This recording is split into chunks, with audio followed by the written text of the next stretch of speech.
When Mexico sends its people, they're not sending their best. They're not sending you. They're not sending you.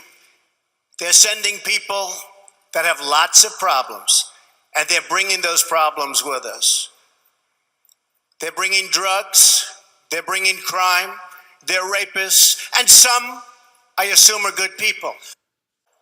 Our attitudes sometimes are trapped in old stereotypes.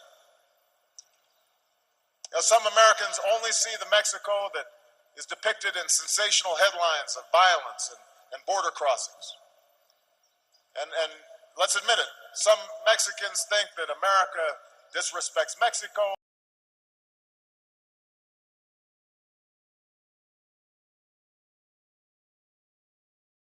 I prefer to read in English because I think that the words are like easier to read, but I like more Spanish literature, like the books in Spanish.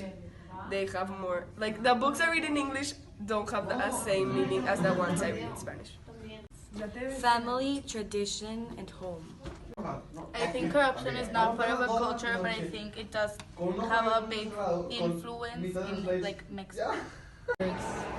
Corruption, patriotism, tacos. Mexican culture for me is the essence of this country. It's what makes us different from all the rest, and it's what represents us. Yes, I definitely think corruption is part of our culture, and we don't do anything about it. We all know that it's going on, and it keeps on going on, but even though we don't like it, we don't do anything about it. My perception of what I was going to see in Mexico was a lot of hardworking people, but I would say once I got here, you still see those people, but unfortunately that's just the perception of the lower class. They're usually darker skinned, they're working a lot harder, there's lots of taco stands, but what I would say is a difference is that you don't realize the difference in class systems, because the only class system I guess we're exposed to is the lower class system being outside of Mexico. But once you're inside of Mexico, you realize all the different class levels and how differently they look and they act.